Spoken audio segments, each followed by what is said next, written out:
Halo sahabatku. Selamat datang kembali di channel Cerita Momo. Siapa di sini yang pernah merasa diremehkan oleh mantan atau orang yang sombong? Hari ini, kita punya kisah spesial yang pastinya bikin gregetan tapi endingnya bikin puas banget. Kisah tentang seorang wanita yang datang ke pesta pernikahan mantannya, bukan untuk menangis, tapi untuk membongkar sebuah kebohongan besar yang tersimpan di leher sang pengantin baru. Tapi sebelum kita masuk ke ceritanya, yuk dukung terus channel ini agar semakin semangat berkarya. Jangan lupa klik tombol like dan subscribe-nya ya. Dan ayo kita absen dulu. Coba tulis nama, asal kota, dan ketik hadir di kolom komentar di bawah. Aku mau menyapa sahabat-sahabatku yang sudah siap menyimak drama seru ini dari berbagai kota. Sudah siap? Pasang sabuk pengaman emosi kalian, dan mari kita mulai kisahnya. Suara drum motor berhenti tepat di depan pagar rumah kontrakan kecil yang kini kutempati bersama ibu. Seorang kurir berjaket oranye celingukan mencari alamat. Aku yang sedang menyapu halaman segera meletakkan sapu lidi dan menghampirinya. Dengan senyum ramah, kurir itu menyerahkan sebuah amplop tebal berwarna emas yang terlihat sangat mewah. Kontras sekali dengan cat pagar rumah kami yang mulai mengelupas. Jantungku berdegu pelan saat melihat inisial nama yang terukir timbul di sana. Huruf R dan S yang saling bertautan dengan tinta emas. Tanpa membukanya pun, aku sudah tahu siapa pengirimnya. Reza dan Salsa. Undangan pernikahan mereka akhirnya sampai juga ke tanganku. Mantan suamiku dan perempuan yang dulu merusak rumah tangga kami, kini benar-benar akan bersanding di pelaminan. Aku membawa masuk undangan itu. Di ruang tengah yang sempit, aku duduk di kursi rotan tua. Perlahan kubuka segelnya. Aroma parfum mahal langsung menyeruak keluar. Di dalamnya tertulis jelas, Reza Pratama, Salsabila Putri. Kami mengundang saudari Rete untuk menyaksikan kebahagiaan kami. Ada senyum kecut yang terukir di bibirku. Kalimat itu terasa bukan seperti undangan, melainkan sebuah ejekan. Reza pasti ingin pamer. Dia ingin menunjukkan bahwa hidupnya jauh lebih bahagia dan bergelimang harta setelah menceraikan aku yang dituduhnya pembawa sial. Siapa yang kirim surat? Nak? Suara lirih itu membuyarkan lamunanku. Aku menoleh ke arah kamar. Di sana, Ibu Fatimah duduk di tepi ranjang sambil memegang sebuah kotak bludru merah yang sudah usang. Kotak itu kosong, tapi ibu selalu memandanginya seolah isinya masih ada. Hatiku terasa nyeri setiap kali melihat pemandangan itu. Undangan, Bu. Dari Mas Reza, jawabku jujur sambil berjalan mendekati ibu. Aku duduk di sampingnya, mengelus punggung tangannya yang mulai keriput. Ibu menghela napas panjang, tatapannya menerawang jauh. Dia benar-benar menikah dengan perempuan itu ya? Semoga dia bahagia, dan semoga dia tidak menyakiti perempuan itu seperti dia menyakiti kamu. Ibu memang wanita yang terlalu baik. Meski Reza dan keluarganya, terutama Bu Ami mantan mertuaku itu, sering menghina kami miskin dan tidak selevel, ibu tidak pernah menaruh dendam. Namun, aku tahu ada satu hal yang masih mengganjal di hati ibu sampai detik ini. Tatapan ibu kembali jatuh ke kotak kosong di pangkuannya. Ibu masih memikirkan kalung itu? Tanyaku pelan. Ibu mengangguk lemah. Itu satu-satunya peninggalan almarhum nenekmu, Rete. Kalung berlian dengan liontin bunga melati. Ibu menyimpannya puluhan tahun untuk modal masa depanmu, atau untuk cucu ibu nanti. Tapi hilang begitu saja. Suara ibu bergetar. Aku terdiam. Ingatan itu kembali berputar. 3 tahun lalu, saat aku dan Reza masih suami istri, kalung itu aku bawa ke rumah Reza karena ibu takut menyimpannya di rumah lama yang sering kebanjiran. Aku menyimpannya di lemari kamarku yang terkunci rapat. Namun, suatu hari kalung itu raib. Waktu itu, Reza mengamuk. Dia menuduh pembantu harian yang mencurinya. Bu Ami bahkan sampai memanggil polisi untuk menginterogasi si pembantu tua itu sampai menangis histeris. Tapi barang bukti tidak pernah ditemukan. Anehnya, Reza melarangku memperpanjang masalah itu dengan alasan, kasihan orang kecil. Dan bodohnya, aku percaya saja saat itu. Padahal, hanya aku dan Reza yang memegang kunci lemari itu. Sudahlah, Bu, ikhlaskan saja. Mungkin memang bukan rezeki kita. Hiburku sambil menutup kotak beludru itu perlahan. Ibu menatapku dengan mata berkaca-kaca. Bukan soal harganya, Nak, tapi itu amanah. Ibu merasa bersalah sama leluhur. Entah siapa yang tega mengambilnya. Padahal ibu sudah berniat menjualnya untuk modal usaha kamu setelah bercerai. Aku memeluk ibu erat. Rasa panas menjalar di dadaku. Bukan karena sedih, tapi karena amarah yang tertahan. Sejak bercerai dan diusir dari rumah mewah Reza, tanpa membawa harta gonogini sepeser pun, hidup kami memang sulit. Bu Ami memfitnahku berselingkuh agar Reza punya alasan menceraikanku tanpa membagi harta. Dan sekarang, mereka berpesta pora di atas penderitaan kami. Aku melirik kembali undangan mewah di atas meja. Di sana tertulis lokasi resepsi, Grand Ballroom Hotel Mulia. Tempat yang sangat mewah. Reza pasti menghabiskan ratusan juta untuk pesta ini demi memuaskan gengsi Bu Ami dan keinginan Salsa yang gila hormat. Kamu mau datang, Rete? Tanya ibu pelan, seolah takut aku terluka jika melihat mereka bersanding. Aku mengambil undangan itu, menatapnya lekat-lekat. Awalnya aku ingin membuangnya ke tempat sampah. Untuk apa melihat wajah-wajah pengkhianat itu? Tapi, melihat kesedihan di mata ibu dan teringat bagaimana Bu Ami merendahkan harga diri kami saat mengusirku dulu, tiba-tiba ada dorongan kuat di hatiku. Aku tidak boleh terlihat lemah. Jika aku tidak datang, mereka akan berpikir aku hancur dan menangisi nasib di pojokan kamar. Tidak. Aku harus menunjukkan bahwa Rete yang sekarang sudah bangkit. Aku akan datang, Bu, jawabku tegas. Kamu yakin kuat? Nak? Di sana pasti banyak teman-teman Bu Ami yang bicaranya pedas. Ibu khawatir. Aku tersenyum menenangkan ibu. Ibu tenang saja. Aku datang bukan untuk menangis. Aku datang untuk menutup masa lalu dengan kepala tegak.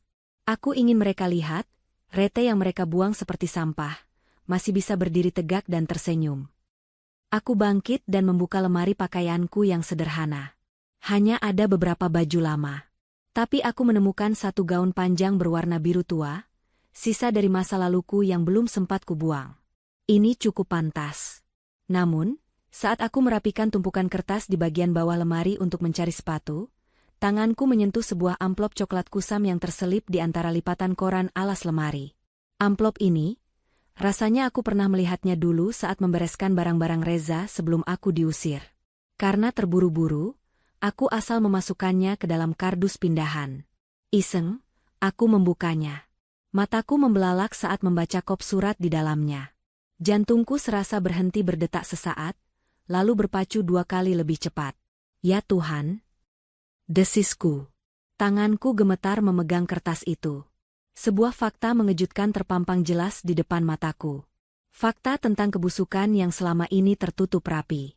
Senyum di wajahku perlahan berubah. Bukan senyum sedih, melainkan senyum penuh arti. Keinginanku untuk datang ke pesta pernikahan itu, kini bukan sekadar untuk menjaga harga diri. Aku punya tujuan baru. Ibu, panggilku dengan suara yang jauh lebih mantap. Doakan aku ya. Besok aku akan memberikan kado pernikahan yang tidak akan pernah mereka lupakan seumur hidup. Grand Ballroom Hotel Mulia malam itu tampak seperti istana dalam dongeng. Lampu gantung kristal raksasa memancarkan cahaya keemasan, memantul indah di lantai marmer yang dipoles licin. Deretan mobil mewah berjejer rapi di lobi, menurunkan tamu-tamu undangan yang berpakaian glamor. Di antara kemewahan itu, sebuah taksi online berhenti di pinggir lobi. Aku turun dengan hati-hati, merapikan gaun biru tua sederhana yang membalut tubuhku. Meskipun gaun ini tidak baru dan tidak bertabur payet mahal seperti gaun para tamu lainnya, aku melangkah dengan dagu terangkat. Aku bukan lagi Rete yang dulu selalu menunduk takut di hadapan keluarga Reza. Malam ini, aku membawa kebenaran di dalam tas kecilku. Di pintu masuk, karangan bunga ucapan selamat berjejer sepanjang koridor. Nama Reza dan Salsa tertulis besar-besar dengan tinta emas. Melihat nama mereka bersanding membuat perutku sedikit mual. Teringat bagaimana Salsa dulu sering mengirim pesan-pesan teror padaku saat aku masih sah menjadi istri Reza. Dia wanita yang tidak punya hati, dan Reza adalah pria yang tidak punya pendirian. Pasangan yang serasi dalam keburukan. Selamat malam, Bu. Silakan, sapa penerima tamu dengan ramah, meski tatapannya sempat meneliti penampilanku dari ujung kaki ke ujung kepala. Mungkin dia heran melihat tamu yang datang tanpa perhiasan mencolok di leher atau pergelangan tangan. Aku baru saja hendak melangkah masuk ke aula utama, ketika sebuah suara melengking yang sangat familiar menusuk telingaku. Ya ampun, mataku tidak salah lihat? Ada gembel nyasar ke pesta orang kaya? Langkahku terhenti. Aku menoleh perlahan. Di sana, berdiri Bu Ami dengan kebaya merah menyala yang dipenuhi bros emas di dadanya. Dia berdiri dikelilingi teman-teman sosialitanya, memegang kipas tangan dengan gaya angkuh. Wajahnya yang dipoles make-up tebal menyeratkan rasa jijik saat melihatku. Bu Ami, sapaku singkat, tanpa senyum, tanpa rasa takut. Bu Ami tertawa sinis, sengaja mengeraskan suaranya agar orang-orang di sekitar kami menoleh. Berani sekali kamu menampakkan muka di sini, Rete. Mau apa kamu? Mau minta sumbangan? Atau mau numpang makan enak karena di rumahmu cuma makan tahu tempe? Teman-teman Bu Ami ikut terkikik, menutup mulut mereka dengan tangan yang penuh cincin berlian. Ini mantan menantumu yang kampungan itu ya, Jeng Ami? Wah, berani juga dia datang. Dulu, kalimat seperti itu pasti sudah membuatku lari ke kamar mandi dan menangis sesenggukan. Tapi air mataku sudah kering untuk orang-orang seperti mereka. Aku menatap lurus ke mata Bu Ami yang penuh kebencian. Saya datang karena diundang, Bu. Bukankah ibu sendiri yang menyuruh Reza mengirim undangan ke rumah kontrakan saya? Mungkin ibu ingin pamer kalau anak ibu sudah sukses menipu. Ah maaf, maksud saya sukses mendapatkan istri baru yang kaya raya, jawabku dengan nada tenang namun menusuk. Wajah Bu Ami merah padam. Dia tidak menyangka aku akan berani menjawab. Dia maju selangkah, menunjuk wajahku dengan kipasnya. Jaga mulutmu. Salsa itu wanita terhormat, bukan sepertimu yang cuma bisa menyusahkan suami. Lihat pesta ini. Ini semua dibiayai oleh Reza dan keluarga Salsa. Kamu pasti iri kan? Kamu pasti menyesalkan sudah dicerai Reza dan sekarang hidup melarat. Aku tersenyum tipis. Saya tidak pernah menyesal lepas dari keluarga yang tidak menghargai manusia, Bu. Justru saya datang untuk memastikan, apakah kebahagiaan yang dibangun di atas penderitaan orang lain itu bisa bertahan lama. Kurang ajar, desis Bu Ami. Kalau bukan karena banyak tamu, sudah kusuruh satpam menyeretmu keluar. Ingat ya, Rete. Jangan bikin malu di dalam. Duduk di pojok, makan, lalu pulang. Jangan coba-coba mendekati anakku atau menantuku. Bu Ami mengibaskan kipasnya dengan kasar, lalu berbalik mengajak teman-temannya pergi. Ayo Jeng, kita masuk. Jangan hiraukan lalat pengganggu ini. Udara jadi bau miskin kalau lama-lama di sini. Mereka berlalu meninggalkanku. Aku menarik napas panjang, menenangkan gemuruh di dada. Kata-kata Bu Ami memang menyakitkan, tapi itu justru semakin meyakinkan aku bahwa keputusanku untuk datang sudah tepat. Kesombongan mereka harus diberi pelajaran. Aku melangkah masuk ke dalam ballroom. Pemandangan di dalam jauh lebih megah. Dekorasi bunga segar di mana-mana. Pelaminan megah setinggi 3 meter berdiri di ujung ruangan dengan latar belakang kain beludru emas. Musik orkestra mengalun lembut mengiringi obrolan para tamu. Mataku menyapu ruangan, mencari sosok pengantin. Dan di sanalah mereka. Reza berdiri gagah dengan setelan jas hitam mengkilap, tersenyum lebar menyalami para pejabat yang datang. Di sampingnya, Salsa berdiri bak ratu.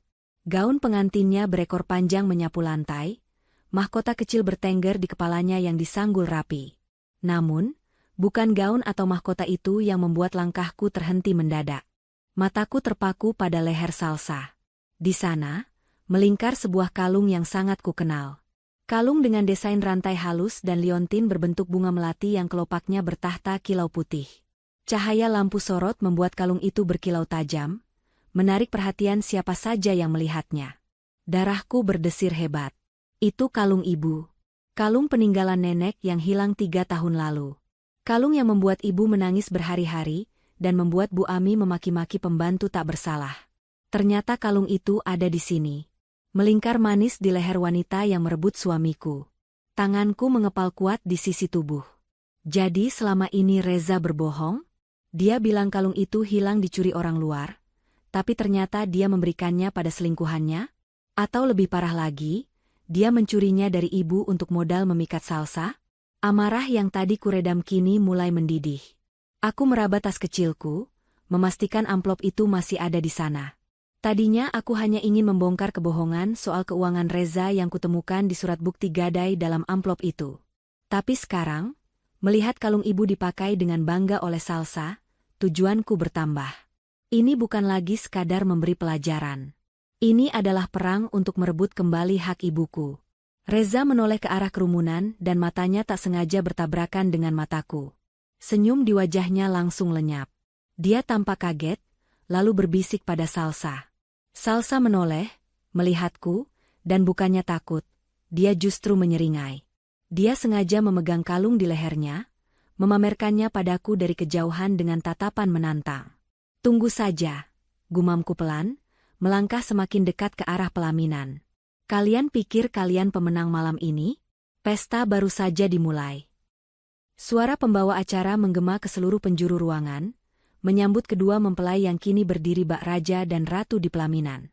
Musik romantis mengalun lembut, mengiringi tepuk tangan meriah dari ratusan tamu undangan. Namun, bagiku, suara-suara itu terdengar samar, tertutup oleh gemuruh darah yang mendesir hebat di telingaku. Mataku tak bisa lepas dari leher Salsa. Semakin aku menajamkan pandangan, semakin yakin aku dibuatnya. Tidak mungkin salah. Desain itu terlalu unik untuk ada kembarannya di pasaran. Rantai emas putih yang meliuk halus seperti tangkai tanaman, berujung pada liontin berbentuk bunga melati yang kelopaknya tersusun dari batu-batu berkilau. Itu adalah kalung kesayangan ibu. Kalung yang dipesan khusus oleh almarhum kakek puluhan tahun lalu sebagai hadiah ulang tahun pernikahan mereka. Dadaku sesak. Ingatanku terlempar kembali ke 3 tahun yang lalu. Hari itu, rumah kami gempar. Ibu menangis histeris karena kotak perhiasannya kosong. Reza, dengan wajah merah padam, membentak Bei Sumi, pembantu harian kami yang sudah tua. Dasar maling. Ngaku kamu. Cuma kamu orang luar yang masuk ke kamar ini, teriak Reza waktu itu. Bei Sumi bersimpuh di kaki Reza, menangis terseduh-seduh bersumpah demi Tuhan bahwa dia tidak mengambilnya. Tapi Reza tidak peduli. Dia menyeret wanita tua itu keluar, mempermalukannya di depan tetangga, bahkan mengancam akan memenjarakannya jika Bei Sumi berani menampakkan batang hidungnya lagi di kompleks kami. Aku yang waktu itu membela Bei Sumi justru dimarahi Bu Ami, dibilang terlalu lugu dan gampang dibodohi orang miskin. Dan sekarang, kalung yang menjadi penyebab air mata ibu dan kehancuran harga diri Bei Sumi itu, bertengger manis di leher istri baru Reza. Cantik sekali ya kalungnya. Bisik seorang ibu-ibu bergaun brokat hijau yang berdiri tak jauh di depanku dalam antrean salaman. Iya, Jeng. Katanya itu warisan turun-temurun keluarga Reza. Nilainya ratusan juta. Bu Ami tadi cerita dengan bangganya. Sahut temannya. Warisan keluarga Reza? Cuy. Kebohongan macam apa lagi yang mereka jual?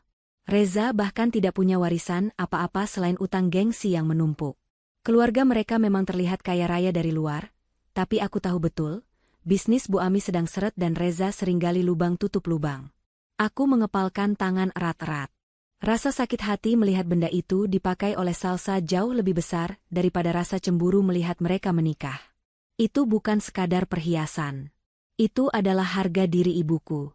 Itu adalah tabungan nyawa ibu. Bagaimana bisa Reza setega itu? Mencuri dari mertuanya sendiri, menumbalkan orang kecil, lalu memberikannya pada selingkuhannya sebagai simbol cinta? Biadab. Antrean tamu yang hendak bersalaman mulai bergerak perlahan menaiki tangga pelaminan. Aku ikut mengantre, menyusup di antara para tamu yang wangi dan perlente. Jantungku berpacu cepat, bukan karena gugup, tapi karena adrenalin yang memuncak.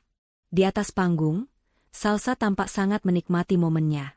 Sesekali dia menyentuh liontin di lehernya, memastikannya terlihat jelas oleh fotografer yang terus menjepret. Dia tersenyum lebar, memamerkan gigi putihnya, seolah dia adalah wanita paling beruntung di dunia. Dia tidak tahu, benda yang dibanggakannya itu menyimpan kutukan air mata orang-orang yang tersakiti. Semakin dekat jarakku ke pelaminan, semakin jelas detail kalung itu. Dan semakin jelas pula wajah munafik Reza. Pria itu tampak sibuk menyalami tamu, tertawa-tawa renyah. Tapi aku bisa melihat matanya gelisah. Setiap beberapa detik, dia melirik ke arah antrean, seolah mencari keberadaanku. Rupanya dia sadar aku tidak langsung pulang setelah diusir Bu Ami tadi. Saat giliranku tinggal 3 orang lagi, Reza akhirnya melihatku. Tawanya seketika mati. Wajahnya yang tadi cerah mendadak pudar, menyisakan ketegangan yang nyata. Dia menyenggol lengan Salsa pelan, membisikkan sesuatu. Salsa menoleh, matanya langsung tertuju padaku. Bukannya takut atau merasa bersalah, Salsa justru mengangkat dagunya tinggi-tinggi. Dia tersenyum miring, senyum kemenangan yang menjengkelkan. Tangannya dengan sengaja memegang liontin bunga melati itu, mengelusnya perlahan sambil menatapku tajam. Tatapannya seolah berkata, "Lihat, apa yang dulu milik ibumu, sekarang jadi milikku. Kamu tidak bisa apa-apa, Rete."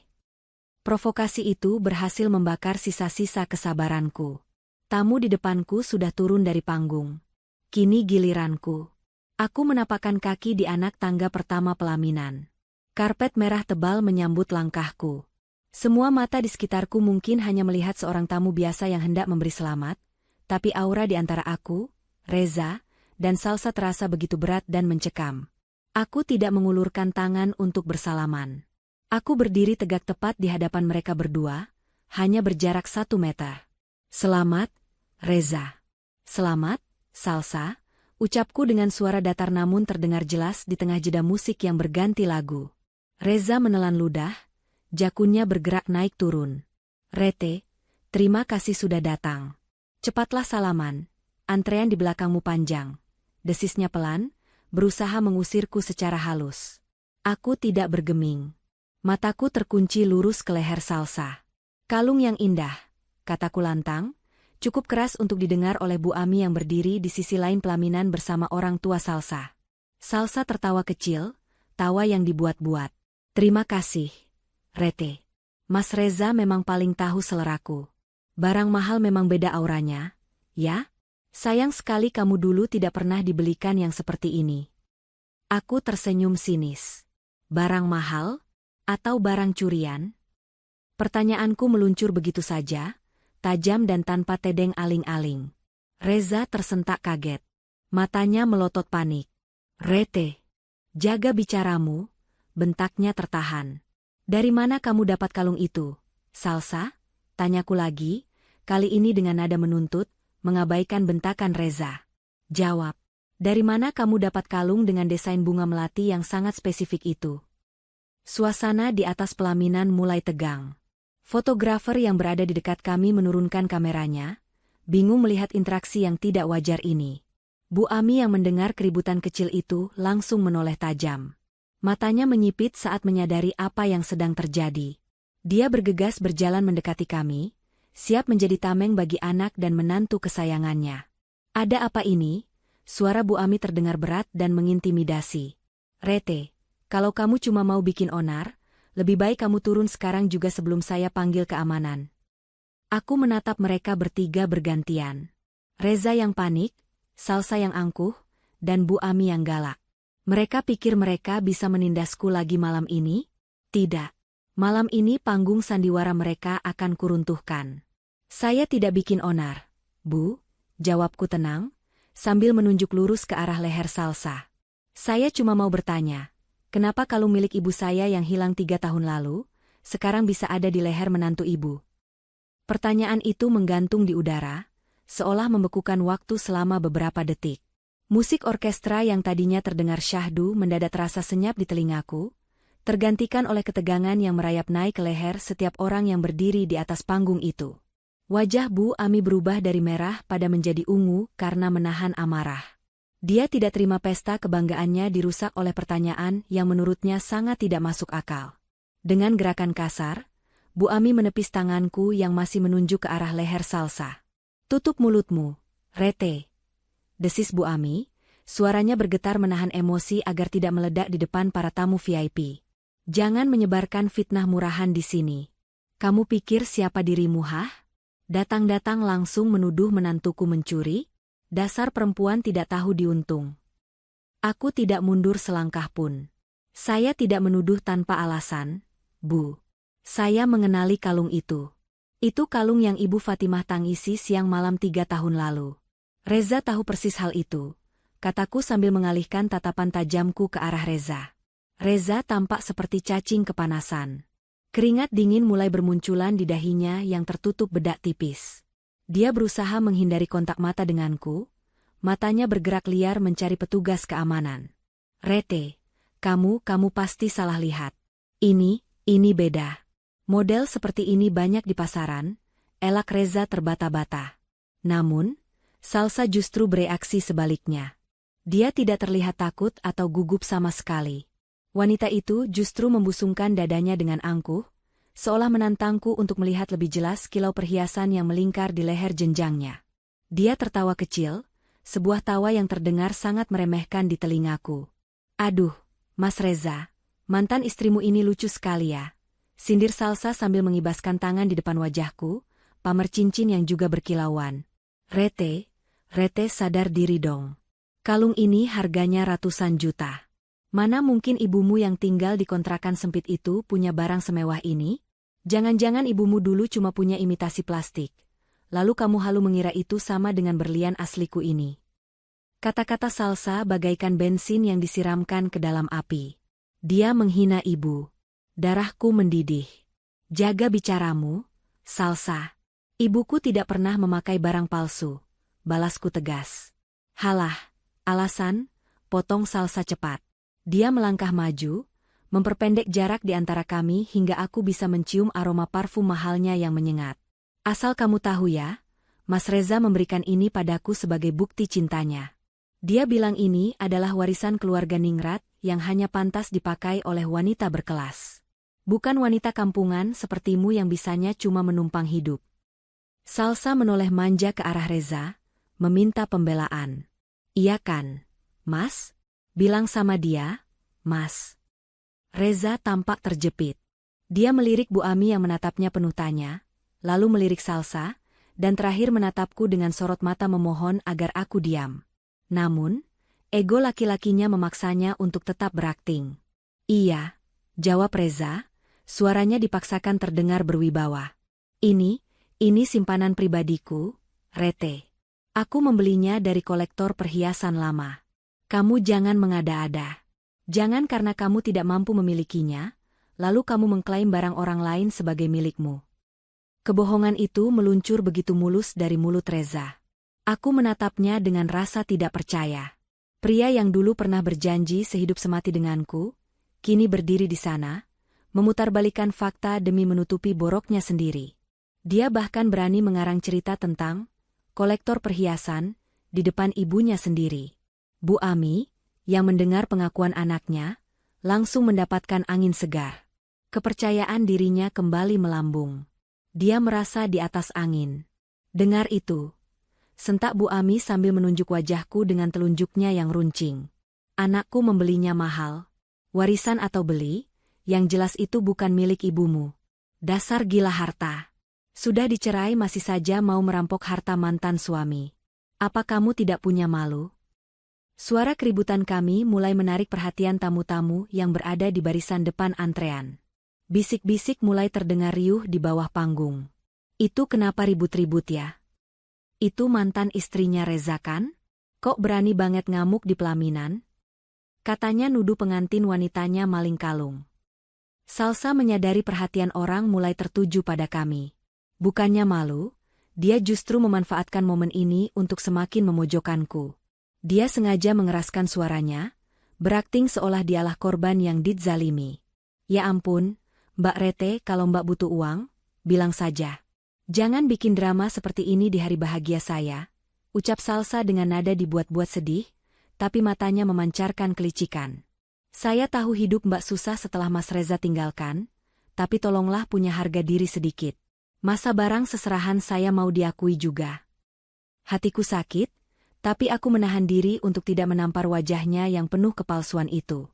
Aku menarik napas dalam-dalam, berusaha tetap waras di tengah kepungan orang-orang manipulatif ini.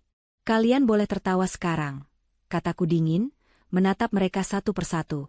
Kalian boleh mengarang cerita tentang warisan Ningrat atau kolektor perhiasan. Tapi Reza.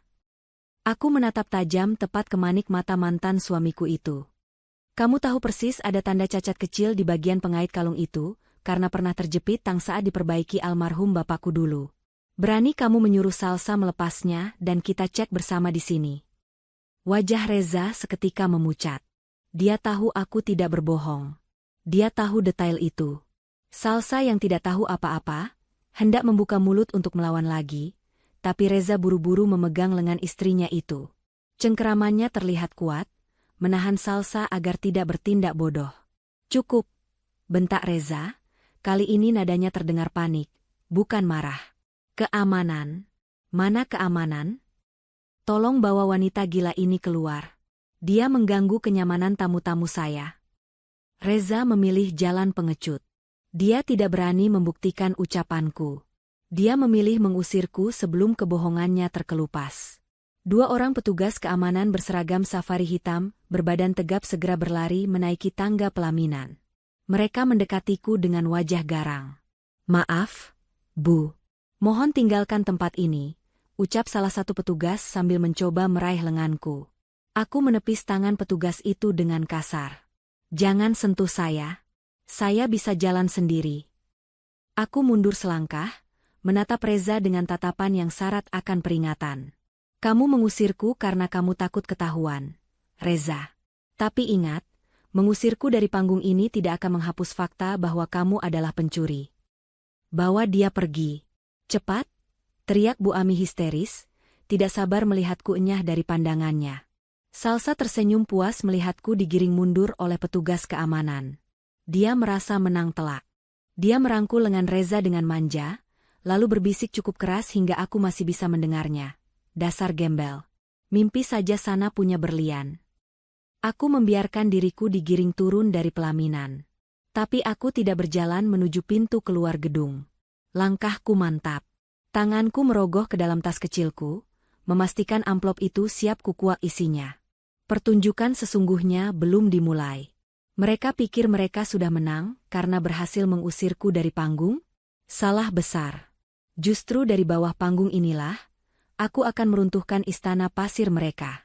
Suasana di dalam Grand Ballroom yang semula elegan kini berubah menjadi riuh rendah tak terkendali. Para tamu undangan tidak lagi fokus pada hidangan mewah di meja mereka, melainkan menjulurkan leher ingin melihat drama yang sedang terjadi di dekat panggung pelaminan.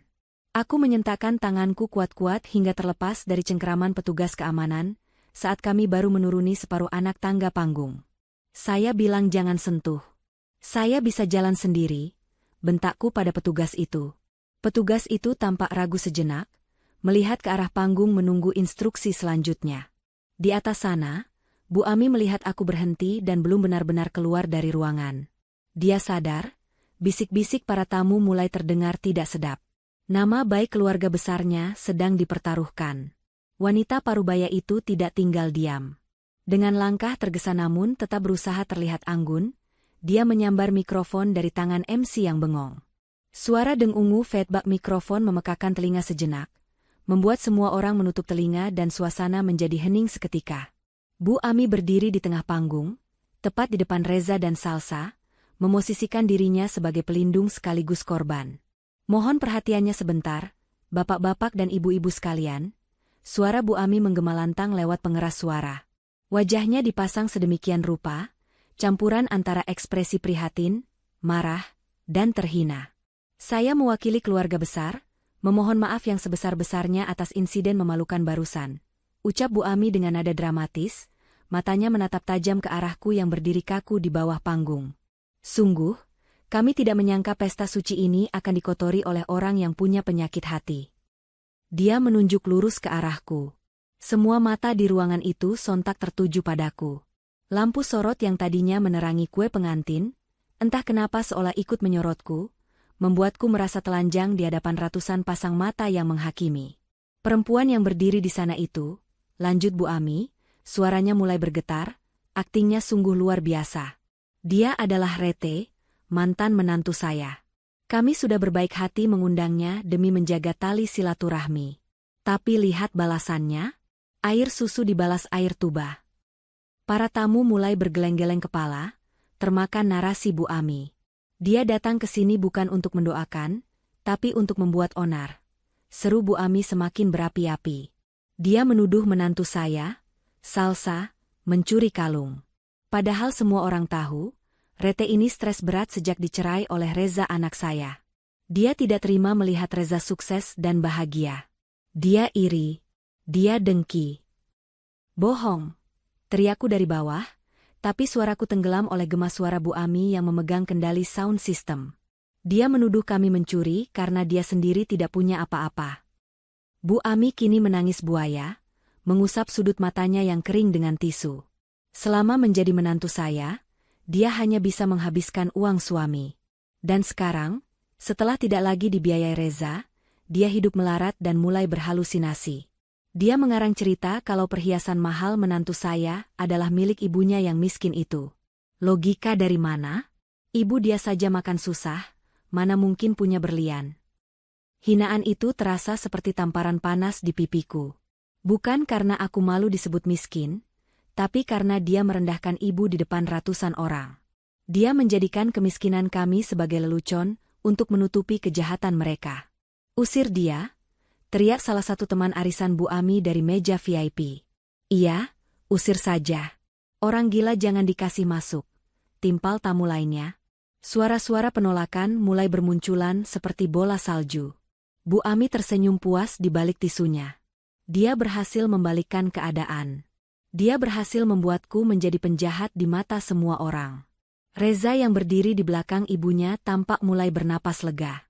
Dia merangkul pinggang Salsa yang kini memasang wajah sok sedih, seolah-olah dia adalah putri tak berdosa yang sedang dizalimi oleh nenek sihir.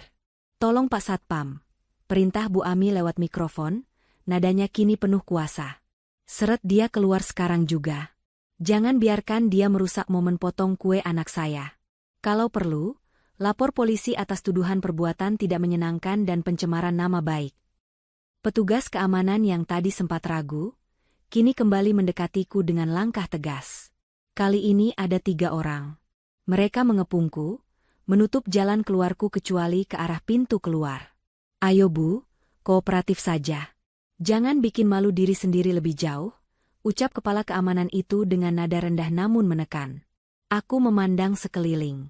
Tatapan-tatapan jijik, cemoohan, dan tawa mengejek mengepungku dari segala penjuru. Aku sendirian. Tidak ada yang membelaku. Di atas panggung, Bu Ami menatapku dengan sorot mata kemenangan mutlak, seolah berkata, habislah riwayatmu, Rete. Tapi justru di titik nadir itulah, ketenanganku kembali. Rasa panikku lenyap digantikan oleh dinginnya tekad. Aku tidak berontak saat petugas memegang lenganku. Aku hanya menatap Bu Ami lurus-lurus, lalu tangan kananku bergerak perlahan, merogoh ke dalam tas. Tunggu sebentar. Teriakku sekuat tenaga, tanpa mikrofon, tapi cukup keras untuk membuat petugas keamanan berhenti sejenak. Aku tidak akan keluar. Tidak sebelum bom waktu ini meledak. Kalian mau mengusir saya? Tanyaku sambil mengangkat amplop coklat di tanganku tinggi-tinggi. Silakan. Tapi setelah saya keluar dari pintu itu, saya akan langsung ke kantor polisi dengan bukti ini. Dan pesta kalian akan berakhir di jeruji besi.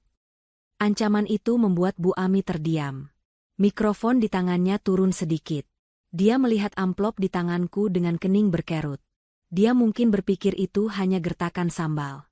Tapi Reza, aku melihat dari celah bahu petugas keamanan, wajah Reza berubah menjadi seputih kertas saat melihat warna amplop yang kupegang. Dia mengenali amplop itu. Apa itu? Tanya Bu Ami curiga, suaranya terdengar lagi lewat pengeras suara. Jangan coba-coba menakuti kami dengan sampah. Aku tersenyum miring. Ibu bilang saya pembohong? Ibu bilang saya halusinasi? Ibu bilang saya miskin dan tidak mungkin punya berlian.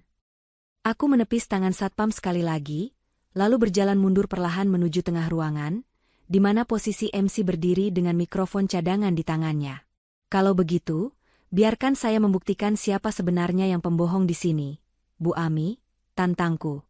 Izinkan saya membacakan satu surat ini. Kalau isinya salah, saya bersedia merangkak keluar dari gedung ini sambil mencium kaki ibu. Tantangan itu begitu nekat, hingga membuat seluruh ruangan kembali hening mencekam.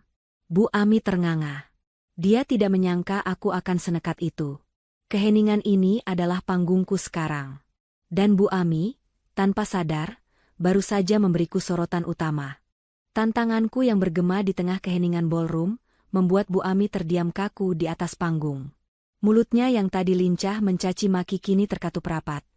Matanya menatap nanar pada amplop coklat di tanganku. Dia tidak tahu apa isinya, tapi instingnya sebagai orang yang menyembunyikan bangkai pasti mencium bahaya. Namun, reaksi paling keras justru datang dari Reza.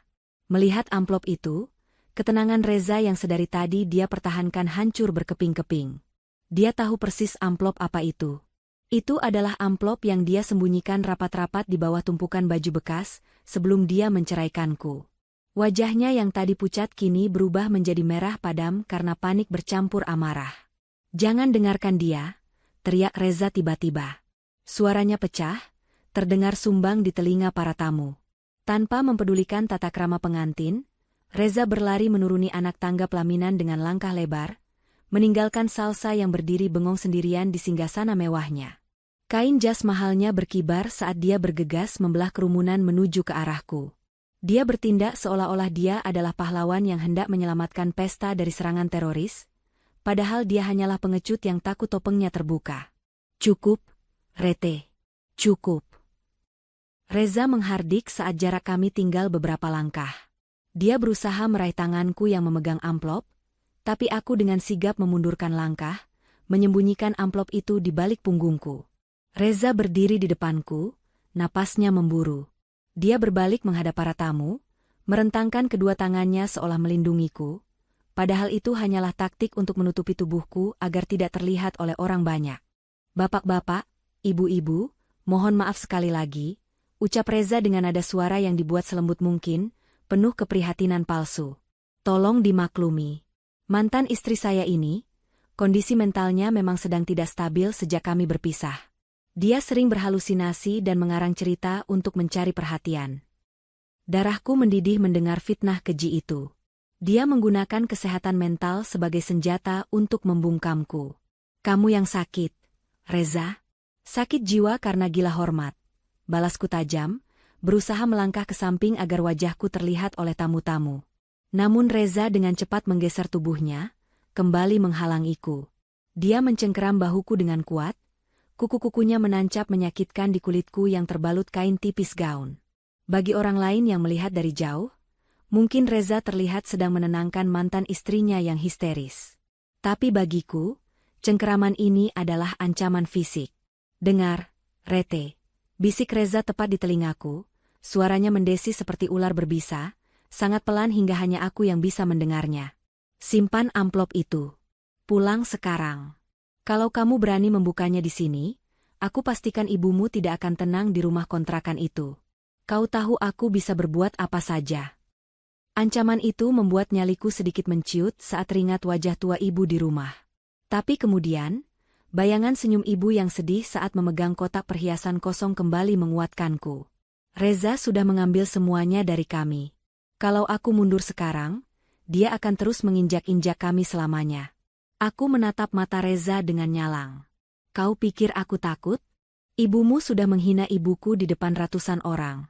Reza, kau pikir aku akan diam saja membiarkan harga diri ibuku diinjak-injak demi menjaga nama baikmu yang busuk itu?" Aku menghentakkan bahuku sekuat tenaga, hingga cengkeraman Reza terlepas. "Lepaskan aku," teriakku lantang. Melihat negosiasi bisik-bisiknya gagal, Reza langsung mengubah taktik. Dia mundur selangkah, memasang wajah kaget dan ketakutan yang dibuat-buat, seolah-olah aku baru saja menyerangnya. "Ya Tuhan, Rete, sadarlah," seru Reza dramatis. "Kenapa kamu jadi beringas begini? Keamanan. Tolong amankan dia. Dia semakin tidak terkendali. Saya takut dia melukai istri saya atau tamu yang lain."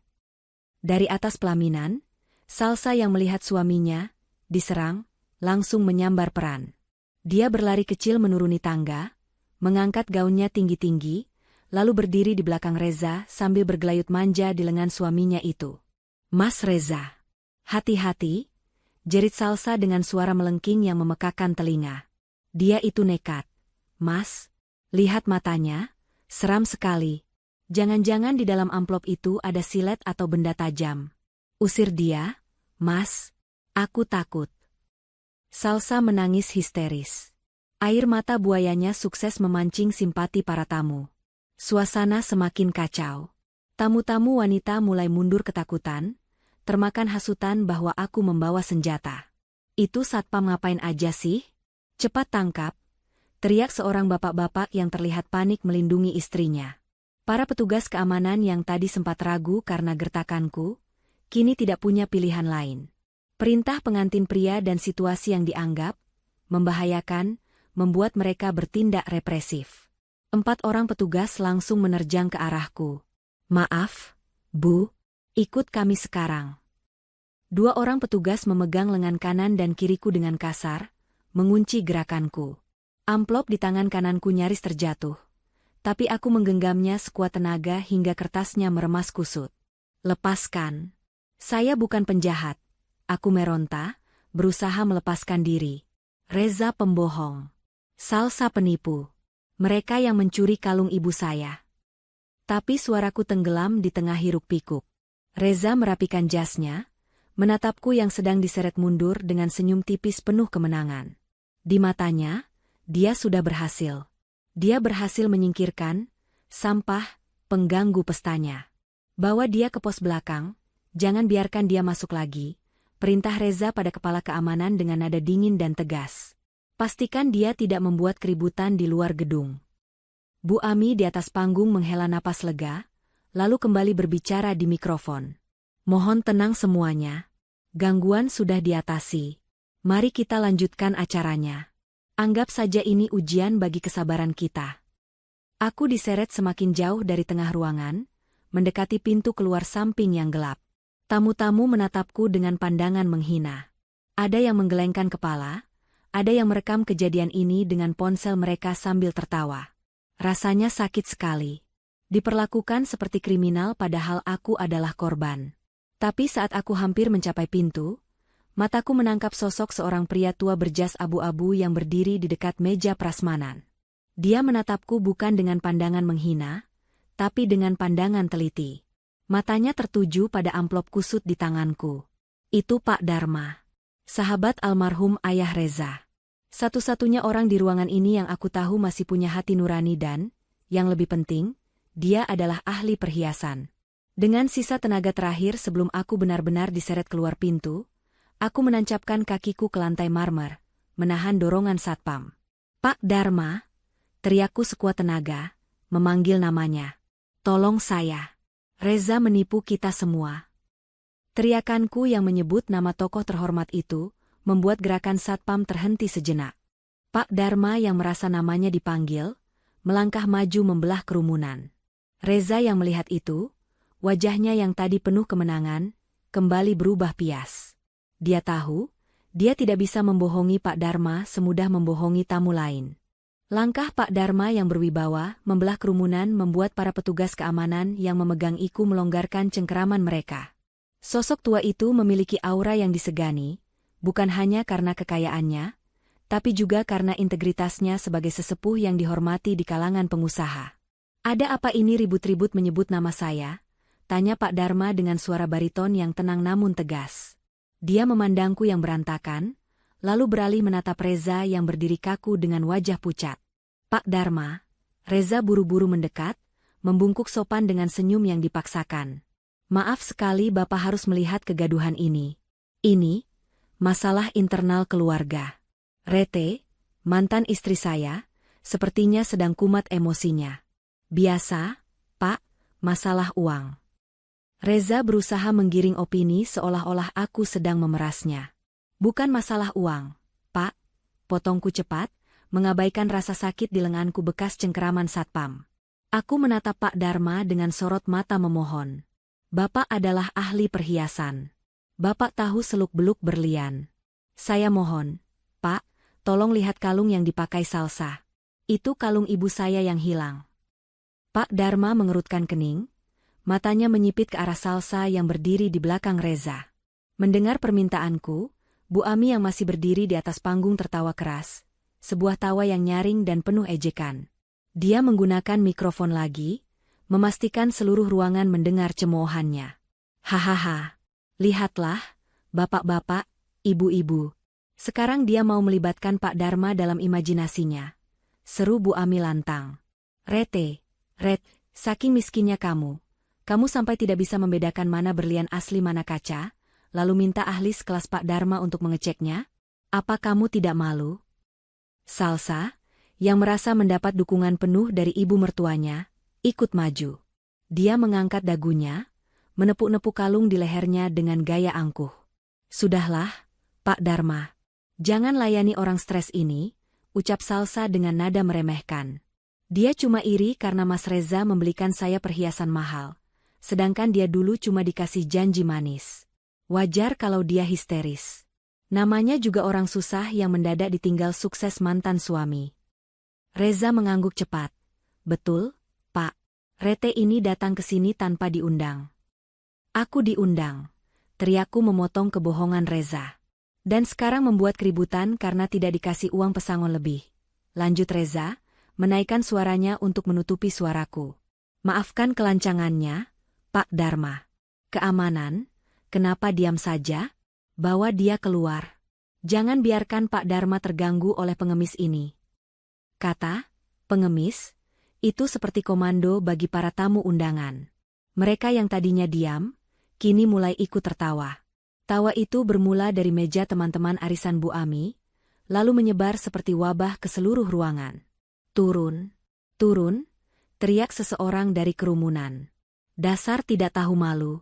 Sudah dicerai ya sadar diri dong. Mau nipu Pak Dharma dia? Hahaha, kasihan sekali hidupnya. Suara tawa dan cemoohan itu berdengung di telingaku, memekakan dan menyakitkan. Aku melihat wajah-wajah mereka. Wajah-wajah orang kaya yang merasa dirinya suci, menertawakan seorang wanita yang berjuang sendirian demi keadilan ibunya. Mereka tidak tahu apa-apa, tapi mereka menghakimiku seolah aku adalah sampah paling kotor di ruangan ini. Pak Dharma tampak ragu sejenak. Dia melihat ke arah Reza yang begitu yakin, lalu ke arahku yang terlihat menyedihkan dengan rambut sedikit acak-acakan dan gaun murah. Keraguan di mata Pak Dharma dimanfaatkan oleh Reza. Ayo, Pak. Mari saya antar kembali ke meja VIP. Biar satpam yang mengurus sampah ini, ajak Reza sambil merangkul bahu Pak Dharma, berusaha menjauhkannya dariku. Aku merasa duniaku runtuh. Bahkan Pak Dharma pun mulai berbalik badan. Harapanku seolah tertutup rapat. Tawa Bu Ami dan Salsa di atas panggung semakin menjadi-jadi, seolah merayakan kemenangan mereka atas harga diriku yang baru saja mereka injak-injak sampai hancur. Lihat tuh mukanya. Mau nangis dia. Seru Salsa sambil menunjukku, memancing gelak tawa tamu lain. Makanya, kalau miskin jangan banyak gaya. Pulang sana ke kontrakanmu. Air mataku hampir jatuh, tapi aku menahannya sekuat tenaga. Tidak. Aku tidak boleh menangis di depan mereka. Jika aku menangis, mereka menang. Jika aku pergi sekarang, ibu di rumah akan terus hidup dalam bayang-bayang kesedihan karena kehilangan peninggalan orang tuanya. Rasa sakit hati ini berubah menjadi bahan bakar yang membakar habis rasa takutku. Biar saja mereka tertawa. Biar saja seluruh dunia menganggapku gila. Aku masih punya satu kartu terakhir. Kartu yang sedari tadi ku genggam erat, hingga amplopnya meremuk di tanganku. Saat petugas keamanan kembali menarik lenganku dengan kasar untuk menyeret keluar, aku menghentakkan kakiku kuat-kuat ke lantai marmer. Tunggu! Teriakku, kali ini bukan teriakan minta tolong, tapi teriakan perintah yang begitu keras hingga urat leherku menonjol. Gema suaraku membuat tawa di ruangan itu mereda sedikit, berganti dengan gumaman heran. Kalian tertawa? Tanyaku dengan napas memburu, menatap tajam ke sekeliling ruangan, lalu tatapanku berhenti tepat di wajah Reza yang baru saja hendak melangkah pergi. Kalian menertawakan saya? Kalian pikir saya mengarang cerita?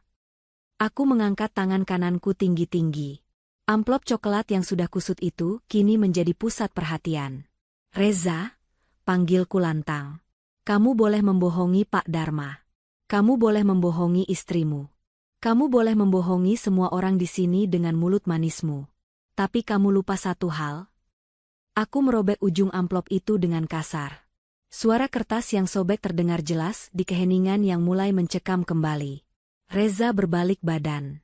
Matanya terbelalak melihat apa yang kulakukan. Wajahnya yang tadi penuh percaya diri, kini runtuh ketika digantikan oleh teror yang nyata. Jangan, Rete. Kubilang jangan. Teriak Reza panik, kali ini dia tidak lagi peduli dengan image-nya. Dia berlari menerjang ke arahku, berusaha merebut kertas itu. Tapi dia terlambat. Kalian pikir saya tidak punya bukti? Aku menarik keluar secari kertas dari dalam amplop. Kertas itu bukan surat cinta, bukan surat utang, melainkan sebuah dokumen yang akan membungkam tawa mereka selamanya.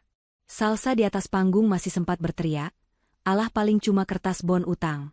Usir dia." Aku menatap Salsa dengan tatapan iba sekaligus dingin. Bon utang? Bukan, Salsa. Ini adalah jawaban kenapa lehermu terasa gatal memakai berlian itu. Petugas keamanan mencoba menangkapku lagi, tapi aku melompat naik ke atas kursi kosong terdekat agar posisiku lebih tinggi. Dengan tangan gemetar karena emosi, aku membuka lipatan kertas itu lebar-lebar dan mengarahkannya ke lampu sorot agar semua orang bisa melihat kop suratnya. "Baca ini," teriakku menggema. Dan berhenti tertawa. Di atas kursi itu, aku berdiri seperti patung monumen yang membawa vonis. Lampu kristal ballroom menyorot kertas yang kupegang, membuat setiap huruf di sana seolah menyala. Reza terhenti langkahnya beberapa meter dariku, napasnya tersengal. Dia tahu dia sudah kalah cepat. Wajahnya bukan lagi pucat, tapi kelabu seperti mayat. Dia menatapku dengan tatapan hampa, seolah nyawanya baru saja dicabut paksa. Aku tidak memberi jeda. Dengan suara lantang yang menggetarkan dada, aku mulai membaca isi surat itu. Surat pemesanan barang, toko aksesoris, kilau imitasi. Judul kop surat itu kubacakan dengan penekanan pada setiap kata. Hening. Benar-benar hening. Tidak ada lagi suara denting sendok, tidak ada lagi bisik-bisik. Tawa cemoohan yang tadi membahana, kini tercekik di tenggorokan mereka. Aku melanjutkan, suaraku membelah kesunyian seperti pisau tajam. Pesanan atas nama Bapak Reza Pratama. Tanggal pemesanan 12 Oktober 2022. Item: 1 buah kalung replika kaca kualitas C, model bunga melati, meniru desain foto terlampir. Aku berhenti sejenak, menarik napas panjang, lalu menatap Salsa yang kini berdiri mematung di atas pelaminan. Wajah angkuhnya mulai retak, tergantikan oleh kebingungan yang perlahan berubah menjadi ketakutan. "Harga?" Lanjutku dengan nada sinis, Rp75.000. Catatan khusus dari pembeli, tolong dibuat semirip mungkin dengan aslinya untuk mengelabui mata orang awam. Bungkus dengan kotak bludru merah agar terlihat mahal. "Bohong!" teriak Bu Ami dari atas panggung, suaranya melengking pecah. Dia berlari turun dari pelaminan, mencoba menyelamatkan situasi yang sudah hancur lebur. "Itu pasti surat palsu. Rete memalsukannya. Mana mungkin anakku beli barang murahan." Aku turun dari kursi, menatap Bu Ami yang berlari ke arahku dengan napas memburu. "Palsu, Bu?" tanyaku tenang, lalu aku mengacungkan lampiran kedua dari surat itu, sebuah foto struk transfer yang jelas-jelas mencantumkan nama dan nomor rekening Reza. Ini bukti transfer dari rekening anak ibu sendiri ke toko aksesoris itu. Tanggalnya sama persis dengan hari di mana kalung ibu saya hilang. Aku berbalik menatap Reza yang kini tertunduk dalam. "Jelaskan pada mereka, Reza," tantangku. "Jelaskan pada istrimu yang berkelas itu. 3 tahun lalu, kamu mencuri kalung asli ibuku dari lemari. Kamu menjualnya untuk menutupi utang judi online yang menumpuk ratusan juta, kan?" Bisik-bisik mulai terdengar lagi, tapi kali ini nadanya berbeda. Bukan lagi mengejekku, tapi penuh keterkejutan dan ketidakpercayaan terhadap Reza. "Judi online? Reza main judi? Ya ampun, jadi kalung itu palsu. Gila, harganya cuma 75.000, padahal Salsa pamer katanya ratusan juta." Salsa di atas pelaminan tampak gemetar. Dia menyentuh kalung di lehernya dengan tangan yang bergetar hebat. Wajahnya pucat pasi, matanya bolak-balik menatap Reza dan kalung itu. "Mas," panggil Salsa lirih, tapi suaranya terdengar jelas karena mikrofon di dekatnya masih menyala. "Mas Reza, ini bohong kan? Kamu bilang ini warisan leluhur. Kamu bilang ini berlian Eropa." Reza diam 1000 bahasa. Dia tidak berani mengangkat wajahnya. Melihat Reza diam, Pak Dharma yang sedari tadi menyimak dengan seksama, akhirnya bergerak. Wibawanya sebagai ahli perhiasan membuat kerumunan memberinya jalan. Dia berjalan mendekati Salsa di pelaminan, menaiki tangga dengan langkah berat. "Maaf, Nak Salsa," ucap Pak Dharma sopan tapi tegas. "Boleh saya lihat sebentar?" Salsa yang sedang shock hanya dia mematung, membiarkan Pak Dharma mendekat. Pria tua itu mengeluarkan sebuah lope kecil, kaca pembesar khusus perhiasan, dari saku jasnya, benda yang selalu ia bawa kemana-mana. Dia mengamati liontin bunga melati di leher Salsa. Hanya butuh 3 detik bagi Pak Dharma untuk memberikan vonisnya. Dia menurunkan kaca pembesarnya, lalu menatap Reza dengan pandangan kecewa yang mendalam. "Reza," suara Pak Dharma berat dan menggema di ruangan yang sunyi itu. "Saya mengenal ayahmu sebagai orang yang jujur. Tapi kamu..." Pak Dharma menggelengkan kepala, lalu berbalik menghadap para tamu undangan. "Benar apa yang dikatakan Rete?" umum Pak Dharma lantang. "Benda yang melingkar di leher pengantin wanita ini bukan berlian. Ini hanyalah kaca biasa. Bahkan sepuhannya sudah mulai luntur karena keringat. Nilainya tidak lebih dari harga makan siang saya." Vonis dari Pak Dharma itu adalah paku terakhir di peti mati kebohongan Reza. Ruangan itu meledak. Bukan dengan tawa, tapi dengan seruan kaget dan hujatan. Tamu-tamu undangan merasa tertipu. Mereka yang tadi memuji-muji Salsa dan Bu Ami kini menatap dengan pandangan jijik. Keluarga besar Salsa yang duduk di barisan depan tampak murka. Ayah Salsa berdiri dengan wajah merah padam, menatap menantunya dengan tatapan ingin membunuh. Salsa menjerit. Jeritan yang menyayat hati, penuh rasa malu dan amarah yang tak tertahankan. Dia merasa dunia runtuh menimpanya. Dia baru saja dipamerkan sebagai ratu, tapi sedetik kemudian dia ditelanjangi sebagai badut yang memakai sampah kaca di lehernya. "Salsa, dengar dulu." Reza mencoba mendekat, akhirnya membuka suara. "Jangan sentuh aku," teriak Salsa histeris. Dia mundur menjauh, menatap suaminya seperti melihat monster. "Kamu penipu. Kamu bilang kamu kaya. Kamu bilang kamu pengusaha sukses. Ternyata kamu maling. Kamu kasih aku sampah." Aku berdiri diam di tengah kekacauan itu, menatap mereka dengan perasaan yang sulit kujelaskan. Ada rasa puas, tentu saja. Tapi ada juga rasa miris melihat bagaimana sebuah kebohongan besar akhirnya meledak menghancurkan segalanya. Bu Ami, yang tadi begitu garang, kini terduduk lemas di lantai ballroom. Kakinya tak kuat menopang tubuhnya lagi. Kipas mahalnya tergeletak di lantai, terinjak-injak oleh tamu yang mulai beranjak pergi karena muak. Reza berdiri sendirian di tengah caci maki. Dia menatapku sekilas. Tatapan itu bukan lagi tatapan meremehkan, tapi tatapan orang yang kalah telak. Aku melipat kembali surat bukti itu dan memasukkannya ke dalam saku. Misiku di sini sudah selesai. Kebenaran sudah terungkap. Kalung asli ibu memang sudah hilang dijual bajingan ini, tapi setidaknya, harga diri ibu sudah kembali. Tidak ada lagi yang akan berani menghina ibu miskin atau pembohong.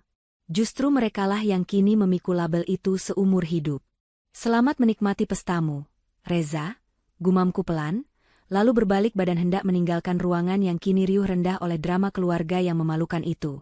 Namun, drama itu belum berakhir. Salsa melakukan sesuatu yang membuat langkahku terhenti lagi. Salsa tidak hanya berteriak. Rasa malunya sudah mencapai ubun-ubun, membakar akal sehatnya hingga menjadi abu. Di depan ratusan pasang mata, dia melakukan tindakan yang menjadi puncak kehancuran pesta itu. Dengan tangan gemetar karena amarah yang meledak-ledak, Salsa mencengkram kalung di lehernya. Dia tidak peduli jika kulit lehernya lecet atau sakit.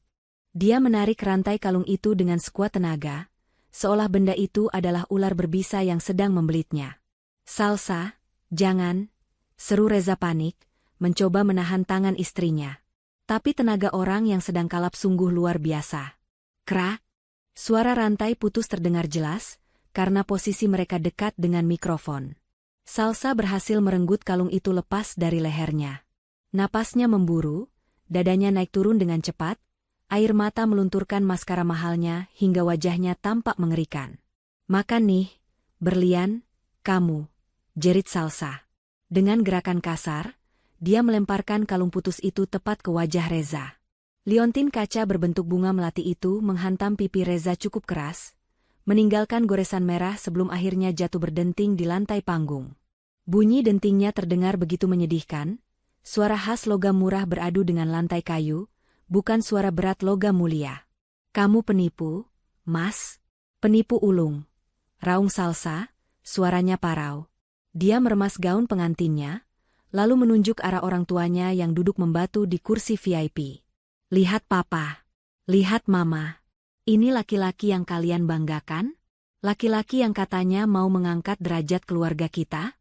Dia cuma tukang judi yang kasih aku sampah." Ayah Salsa, Pak Haryo, yang sedari tadi menahan diri, akhirnya tidak tahan lagi. Pria paruh baya itu berdiri, menggebrak meja hingga gelas-gelas berdenting ngeri. Dia berjalan cepat menaiki panggung, wajahnya gelap karena murka. Tanpa banyak bicara, dia melayangkan satu tamparan keras ke pipi Reza. Plak! Suara tamparan itu menggema lebih keras dari sound system. Reza terhuyung ke belakang, memegangi pipinya yang kini berdenyut panas. Tamparan itu bukan hanya menyakiti fisik, tapi juga meruntuhkan sisa-sisa harga diri Reza sebagai laki-laki di depan umum. "Berani-beraninya kamu menipu anak saya," bentak Pak Haryo, telunjuknya menuding hidung Reza. "Saya nikahkan anak saya dengan kamu karena saya pikir kamu laki-laki bertanggung jawab. Ternyata kamu cuma sampah yang bisanya jual harta mertua." Suasana ballroom benar-benar kias. Tamu-tamu mulai berdiri, sebagian besar memilih untuk pulang karena merasa tidak pantas lagi berada di sana, sebagian lagi masih menonton dengan mulut ternganga. Tidak ada lagi yang peduli dengan etika pesta. Ini adalah tontonan kehancuran sebuah keluarga yang dibangun di atas pondasi kebohongan. Di bawah panggung, Bu Ami yang tadinya pingsan sesaat karena syok, kini mulai siuman dibantu oleh beberapa pelayan. Namun begitu matanya terbuka dan melihat Reza ditampar oleh besannya sendiri, dia meraung histeris. "Jangan pukul anak saya," jerit Bu Ami sambil merangkak bangun, rambut sanggulnya sudah berantakan tak berbentuk. "Ini semua gara-gara perempuan itu. Gara-gara Rete." Bu Ami masih mencoba menyalahkanku. Dia menunjuk-nunjuk ke arah pintu keluar di mana aku berdiri mematung menyaksikan semua ini. "Tangkap dia. Dia yang bikin acara ini hancur. Dia pembawa sial," teriak Bu Ami membabi buta. Tapi kali ini, tidak ada satupun orang yang bergerak mengikuti perintahnya. Petugas keamanan pun hanya diam, menatap Bu Ami dengan pandangan kasihan bercampur muak. Semua orang sudah tahu kebenarannya. Teriakan Bu Ami hanya terdengar seperti gonggongan anjing ompong yang tidak lagi punya kuasa. Pak Dharma, yang masih berdiri di dekat panggung, menggelengkan kepalanya perlahan. Dia mengambil mikrofon yang tergeletak di meja MC, lalu berkata dengan suara tenang namun menusuk hati. "Bu Ami," ucap Pak Dharma, membuat Bu Ami terdiam. "Berhentilah menyalahkan orang lain. Rete hanya mengungkap kebenaran. Yang menghancurkan acara ini adalah keserakahan dan kebohongan kalian sendiri. Seharusnya ibu malu, bukan malah berteriak-teriak seperti ini." Ucapan Pak Dharma adalah skakmat bagi Bu Ami.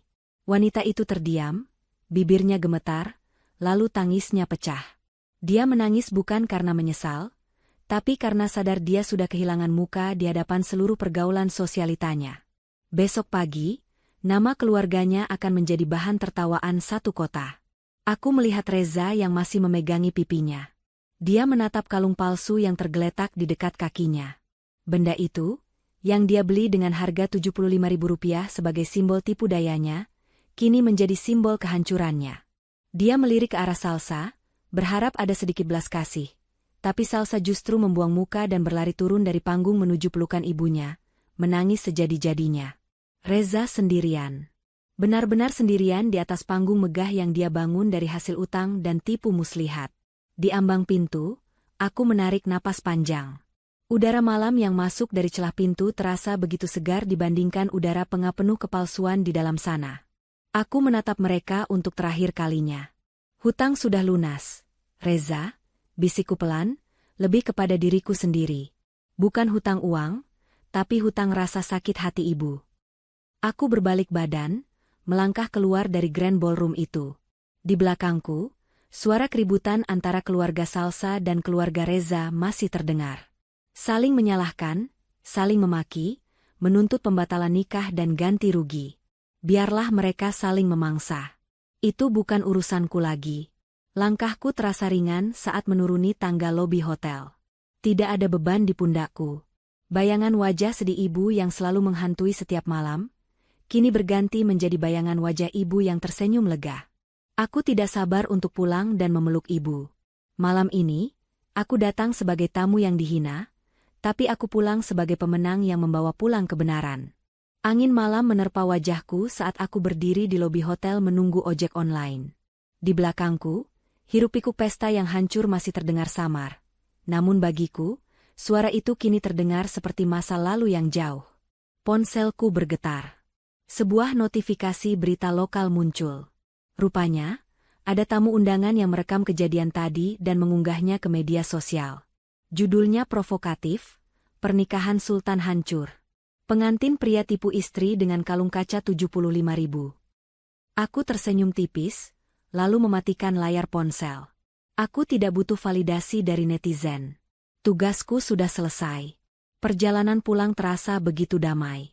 Lampu-lampu kota Semarang yang biasanya terlihat semrawut, malam ini tampak indah. Sesampainya di depan pagar rumah kontrakan, aku melihat lampu ruang tengah masih menyala. Ibu pasti belum tidur. "Assalamualaikum," ucapku pelan saat membuka pintu. Ibu sedang duduk di kursi rotan yang sama, masih memegang tasbih. Wajah tuanya menoleh cepat, menatapku dengan cemas. Dia buru-buru berdiri dan menghampiriku, memeriksa wajahku seolah takut aku terluka. "Waalaikumsalam. Rete, kamu sudah pulang." "Nak, bagaimana di sana?" tanya ibu terbata-bata. "Bu Ami tidak menyakiti kamu, kan? Tidak ada yang menghina kamu, kan?" Aku menatap mata ibu yang teduh itu.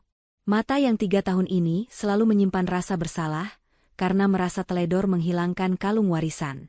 Aku meraih kedua tangan ibu yang kasar, menggenggamnya erat. "Bu," panggilku lembut. "Mulai malam ini, ibu tidak perlu lagi merasa bersalah soal kalung nenek." Ibu mengernyit bingung. "Maksudmu apa, Nak?" Aku menarik napas panjang, lalu tersenyum lega. Kalung itu tidak hilang karena ibu teledor. Kalung itu tidak dicuri oleh Bei Sumi atau siapapun. Kalung itu diambil oleh Reza, Bu. 3 tahun lalu. Dia menjualnya untuk judi. Ibu ternganga, menutup mulutnya dengan tangan yang gemetar. "Astagfirullah. Jadi, Reza?" "Iya, Bu. Dan malam ini, dia mencoba menipu istri barunya dengan kalung kaca seharga Rp75.000. Mengaku-ngaku kalau itu kalung ibu yang hilang dulu." Aku menceritakan semuanya pada ibu. Tidak ada yang kusembunyikan. Aku menceritakan bagaimana surat itu membungkam kesombongan Bu Ami, bagaimana Pak Dharma membongkar kepalsuan kalung itu, dan bagaimana Salsa melempar sampah itu ke wajah Reza. Mendengar ceritaku, ibu tidak tertawa senang. Ibu justru menangis. Dia memelukku erat, menumpahkan air mata di bahuku. Bukan tangis kesedihan, melainkan tangis kelegaan yang luar biasa. Beban berat yang menghimpit dadanya selama 3 tahun ini akhirnya terangkat. Ya Allah, ibu kira ibu sudah gila karena lupa menaruh barang. Isak ibu. Ternyata dia yang mengambilnya. Teganya dia, Nak, padahal ibu sudah menganggap dia anak sendiri. Aku mengusap punggung ibu. Sudah, Bu. Yang penting sekarang semuanya jelas. Allah sudah menunjukkan siapa yang benar dan siapa yang salah. Kita memang kehilangan kalung itu selamanya, tapi kita mendapatkan kembali harga diri kita. Malam itu, kami tidur dengan nyenyak. Jauh lebih nyenyak dari malam-malam sebelumnya. Keesokan harinya, berita tentang pernikahan Reza dan Salsa menjadi viral. Kabar yang kudengar dari tetangga lama, Salsa langsung mengajukan gugatan cerai dan pembatalan nikah keesokan harinya. Keluarga Salsa juga menuntut Reza dan Bu Ami atas tuduhan penipuan mahar. Bu Ami dikabarkan jatuh sakit. Terkena serangan stroke ringan karena tidak kuat menanggung malu saat ditagih hutang oleh para vendor pesta yang ternyata belum dilunasi oleh Reza. Reza sendiri? Dia menghilang entah kemana, dikejar-kejar oleh penagih utang dan polisi. Hidupnya yang dia bangun dengan pondasi kebohongan, runtuh dalam sekejap mata, tepat di hari yang seharusnya menjadi hari paling bahagia baginya. Sore itu, aku duduk di teras rumah kontrakan, menemani ibu minum teh. Langit senja berwarna jingga keemasan. Tidak ada kemewahan di sini, tidak ada lampu kristal, tidak ada gaun mahal, dan tidak ada kalung berlian. Tapi di sini ada ketenangan. Di sini ada kejujuran. Ibu tersenyum padaku, senyum yang lepas tanpa beban. Rete, tehnya manis sekali hari ini. Aku membalas senyum ibu. Iya, Bu. Semanis hidup kita yang baru. Aku menyadari satu hal. Kilau berlian memang indah, tapi kilau kebenaran jauh lebih abadi.